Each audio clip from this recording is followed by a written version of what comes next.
आज 14 सितंबर को ब्यास में राधा स्वामी सत्संग ब्यास के प्रमुख बाबा गुरिंदर सिंह ढिल्लो जी ने संगत को दर्शन देकर निहाल किया। उनके साथ हुजूर जसदीप जी भी मंच पर आए और संगत ने दोनों के दर्शन कर बहुत आनंदित महसूस किया। आज बड़ी संख्या में संगत आई हुई थी, जिससे पूरे पंडाल में श्रद्धालुओं यानी संगत की भीड़ थी। आज के सत्संग में अंगदान पर एक जागरूकता फिल्म भी दिखाई गई, जिसमें अंगदान के महत्व को समझाया गया। यह फिल्म संगत के लिए एक प्रेरणा का स्रोत बनी। सुबह 8:25 पर बाबा जी मंच पर आए और हमेशा की तरह उन्होंने गद्दी को मत्था टेका। फिर उन्होंने अपना स्थान ग्रहण किया और उनके पीछे पीछे हुजूर जसदीप जी भी आए। उन्होंने भी गद्दी को मत्था टेका और बाबा जी के बगल में बैठकर संगत को अपने दर्शन से कृतार्थ किया। 8:30 पर सत्संग की शुरुआत हुई। सत्संगकर्ता जी ने पहली पातशाही गुरु नानक देव जी महाराज की बाणी मन माया, मन धाया, मन पंखी आकाश की तर्ज पर सत्संग फरमाते हुए कहा कि यह शरीर हमें बहुत मुश्किल से मिला है और इसे परमात्मा ने बनाया है। जब हम संसार में जन्म लेते हैं तो काल के कारण हमें अपने पिछले जन्मों की कुछ भी याद नहीं रहती। सद्गुरु ही हमें इस संसार के बंधनों से आज़ादी दिला सकते हैं। सत्संगकर्ता जी ने कहा कि इस संसार से मुक्ति पाना कोई आसान काम नहीं है। यह दुनिया मोहमाया का जाल है जो हमें भटकाने में सक्षम है। मनुष्य का सबसे बड़ा दोष यही है कि वह बाहरी सुख सुविधाओं में उलझ जाता है और अपनी आंतरिक आत्मा की ओर ध्यान नहीं देता। इस कीमती जीवन का असली मकसद ईश्वर की प्राप्ति है, लेकिन हम भौतिक वस्तुओं और इच्छाओं में खोए रहते हैं।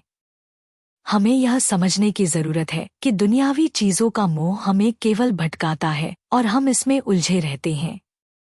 इंसान का जन्म बहुत कीमती है और यह अवसर हमें कई जन्मों के बाद मिलता है। इसी जीवन के माध्यम से हम परमात्मा तक पहुंच सकते हैं, लेकिन हम दुनियावी चीजों के पीछे भागते रहते हैं। मन के बारे में सत्संगकर्ता जी ने कहा कि यह बहुत ही चालाक और चंचल होता है। यह कभी एक जगह टिकता नहीं, हमेशा इधर-उधर भटकता रहता है। सत्संगकर्ता जी ने मन के स्वभाव पर गहराई से बात की और कहा कि मन किसी भी चीज पर लंबे समय तक स्थिर नहीं रहता। मन को सही दिशा में ले जाने का सबसे उत्तम तरीका नाम सुमिरन है। उन्होंने बताया कि नाम की कमाई ही मन को स्थिर कर सकती है और सही मार्ग पर ला सकती है। जब हमारा मन सही रास्ते पर आ जाता है तो वही हमें परमात्मा तक पहुंचने में मदद करता है। यहाँ उन्होंने इस बात पर भी जोर दिया कि नाम सुमिरन को अपनी दिनचर्या का अभिन्न हिस्सा बनाना चाहिए। जब हम सांसारिक बातों में उलझे रहते हैं तो हमारा ध्यान परमात्मा की ओर से हट जाता है। इसीलिए नाम सुमिरन को नियम बनाना और उसे लगातार करना जरूरी है।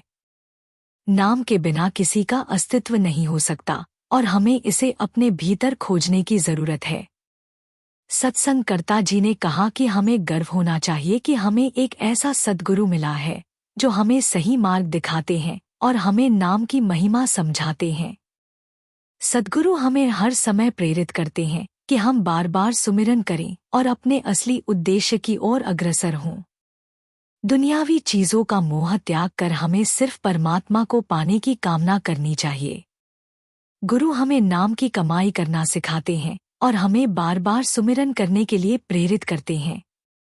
हमें इस बात पर गर्व होना चाहिए कि हम बहुत भाग्यशाली हैं, क्योंकि हमें ऐसा सद्गुरु मिला है जो हमें परमात्मा की ओर ले जाता है। सत्संगकर्ता जी ने कहा कि ये दुनियावी चीजें एक दिन हमें छोड़कर चली जाएंगी, लेकिन परमात्मा का नाम हमेशा हमारे साथ रहेगा। सत्संग के अंत में सत्संगकर्ता जी ने समझाया कि जैसे जब हम रास्ते से भटक जाते हैं तो हमें सही रास्ता दिखाने वाला चाहिए, वैसे ही गुरु हमें सही मार्ग पर चलने के लिए प्रेरित करते हैं। हमें सद्गुरु के दिखाए रास्ते पर चलकर अपने जीवन के असली मकसद को पहचानना होगा। आज का सत्संग बहुत ही प्रेरणादायक और ज्ञानवर्धक रहा। संगत ने बाबा जी और हुजूर जी के दर्शन पाकर खुद को धन्य महसूस किया। यह पूरी वीडियो आपको कैसी लगी, अपनी प्रतिक्रिया हमें कमेंट में जरूर बताइएगा। और यह वीडियो अच्छी लगी हो तो इसे कम से कम 10 लोगों के साथ शेयर जरूर कीजिएगा। एक बार फिर लौटेंगे एक नई अपडेट के साथ, तब तक के लिए राधा स्वामी जी।